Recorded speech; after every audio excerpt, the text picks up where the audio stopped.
자, 오늘의 이야기 목민심서와 정약용 편입니다.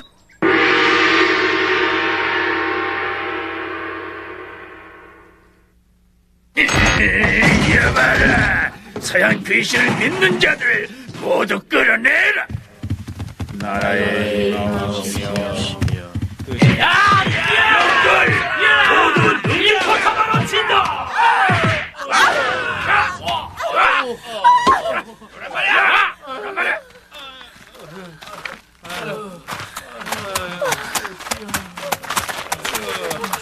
뭐라, 서양 귀신을 어버이라 따르는 서학의 추종자들을 국법으로 다스려 다시는 조선 땅에 발을 붙이지 못하게 하라.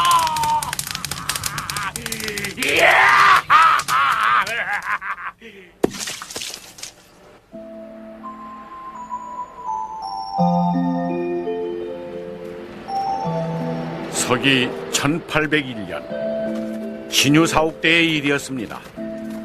정조가 승하하고 순조 임금이 등극하자 전국의 천주교도들을 탄압하는 사건이 일어났습니다.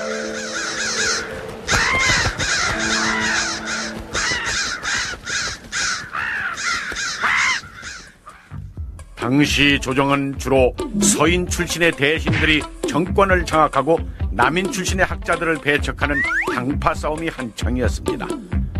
정권에서 배척된 남인 출신의 학자들과 평민들이 서학에 쉼차였는데 서인들은 그들을 역적으로 몰아 투옥하거나 처형했습니다. 너의 학문이 참으로 놀랍구나. 언제까지나 짐의 곁에서 보좌하도록 하라. 황공하옵니다, 전하. 정약용의 학문은 대적할 자가 없으니 장차 큰일을 하리라.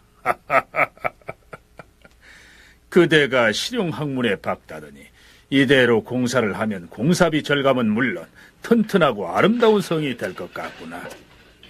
저 김씨 거기 좀 잘 들어.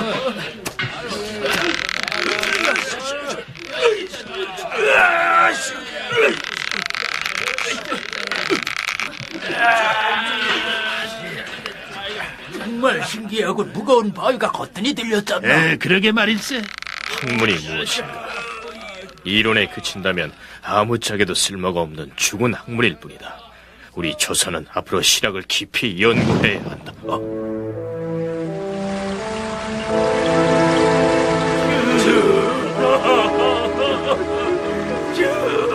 전하.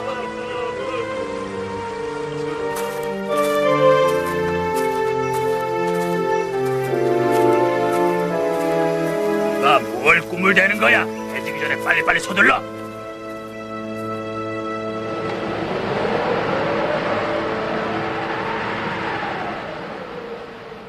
죄인의 몸이니 이제부터 이곳 강진 땅을 한 발자국도 벗어나서는 안 된다. 알겠느냐? 자, 어서 일어나시오.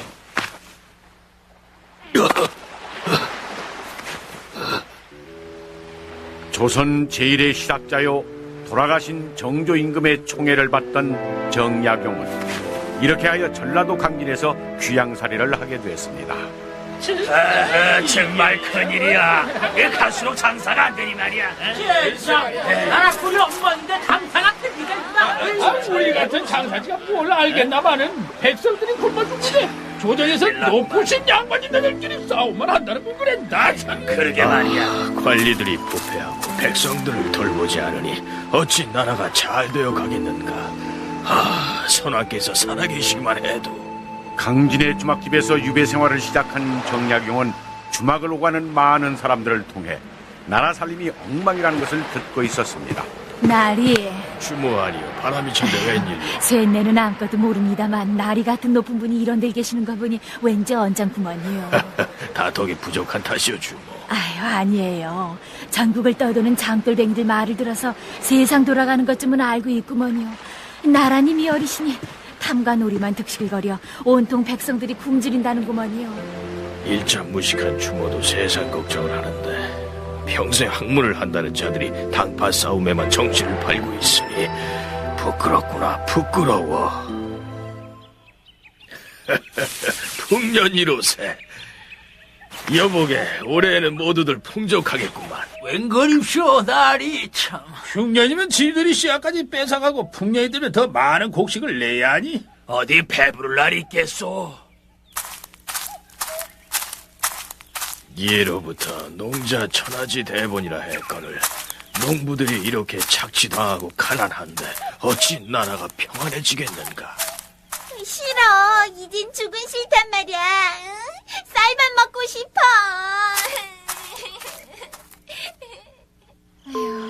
애미라고 왜 쌀밥 먹이고 싶지 않겠냐. 하지만 이것밖에 줄 게 없구나. 싫어. 싫어. 정약용은 참을 이룰 수가 없었습니다. 갈수록 나라 형편은 어려워지니 그는 비록 귀양살이하는 몸일망정 백성들을 위해 무엇인가를 해야겠다는 비장한 생각을 품기 시작했습니다. 한편 유배 중이었던 정약용에게는 여러 곳에서 선비들이 찾아와 가르침을 청했습니다. 무릇 인간은 누구나 땀 흘린 대가만큼 잘 살게 되는 것을 가장 큰 행복으로 여기네. 헌데 농사 짓는 자에게 농토가 없고 일하지 않는 자들이 농부의 피땀을 착취하기만 한다면 장차는 농사 지으려는 자가 없어질 게 아닌가.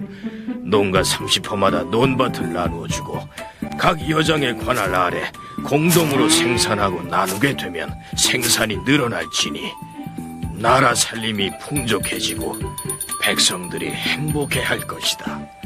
이러한 법을 여전법이라고 하는데 이런 말도 안 되는 법이다. 말도 안 되는 법이다. 신분 제도까지 송두리째 무너뜨리려는 수작이요. 정약용은 위험한 자요. 평생도록 귀양살을 시게 하오. 당시 토지를 독점하고 있던 양반이나 벼슬아치들은 정약용이 주장한 여전법을 하나같이 악법이라 비난했습니다. 그로 인해 정약용을 미워하는 자만 더 많아졌습니다. 정약용은 오랫동안 마음 깊이 결심했던 일을 시작했습니다.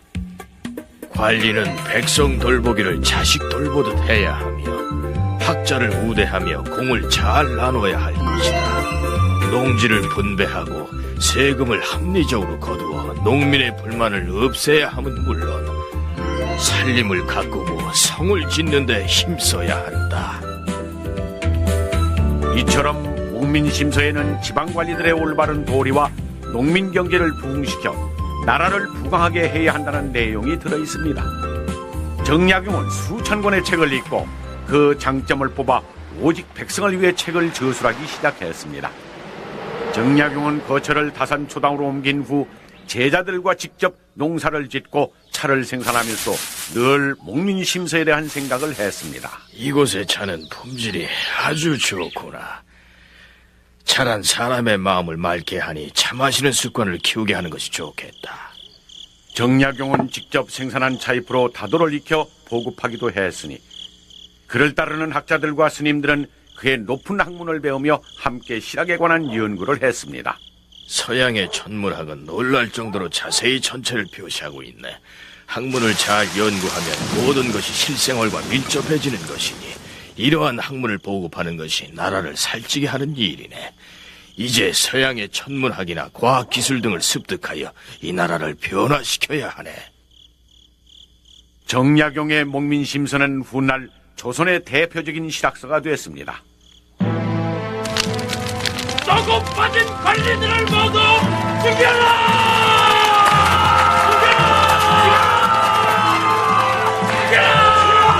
임금은 죽었다. 무능한 임금을 몰아내고 새 천지를 이룩하자. 1812년에는 평안도에서 홍경래의 난이 일어났습니다. 관리들의 부패가 갈수록 심해져 백성들이 마침내 들고 일어난 것이었습니다. 무릇 관리들이 부패하면 나라가 망한다. 관리들은 백성들의 어버이니 스스로 청렴하여 모범을 보여야 할 것이다.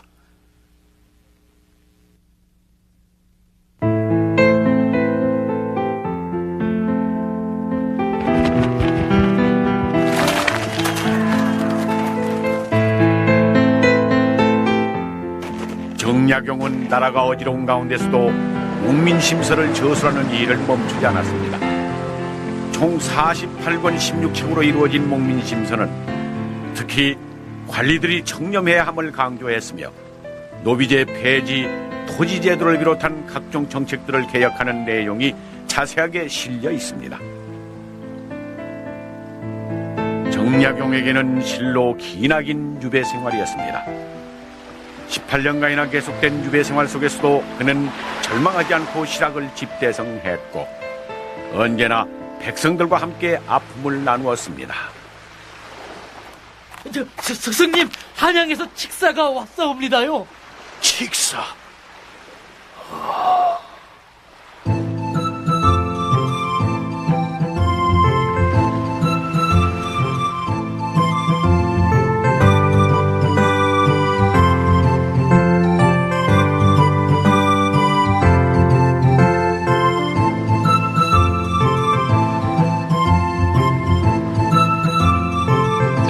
드디어 유배가 풀리셨습니다, 스승님. 축하드립니다, 스승님. 축하드립니다, 스승님. 경하드리옵니다.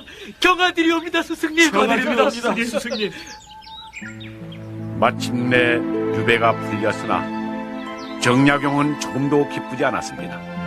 오랫동안 함께 생활하던 강주의 사람들, 또한 사랑하는 제자들과 헤어질 생각을 하니 뜨거운 눈물만 흘러내릴 뿐이었습니다.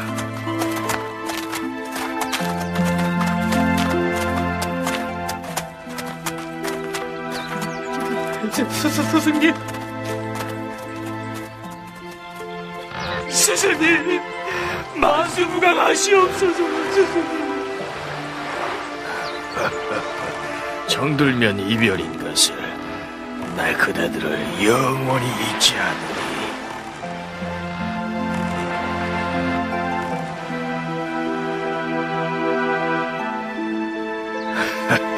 전하께 전해드리게 신정약용은 초야에 묻혀 살겠노라고. 고향에 돌아온 그에게 나라에서는 벼슬을 내리려 했지만은 정약용은 거절했습니다. 그는 남은 인생을 책을 저술하는 데 보내기로 결심했습니다.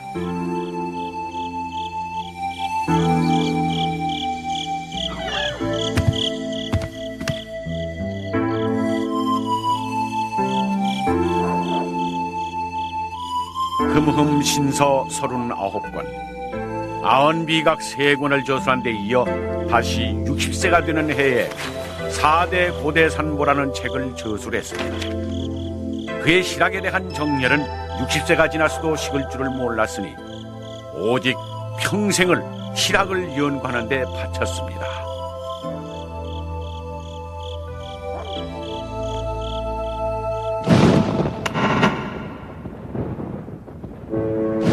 스승님. 스승님. 1836년 2월 22일 경기도 양주군 와부면 능내리에서 정약용은 조용히 숨을 거두었습니다. 뛰어난 학자로 그 뜻을 채 펴기도 전에 당파 싸움에 희생되어 평생을 유배 생활로 보낸 정약용. 그는 평민사회에 눈을 돌렸고 500여 권에 달하는 방대한 책을 써 민족의 위대한 유산으로 남겼던 것입니다. 인간계주의 선구자, 정치, 경제, 사회의 극악한 비패상을 개선하기 위해 평생을 바친 화산 정약용. 그는 민족사의 찬란한 횃불이었습니다.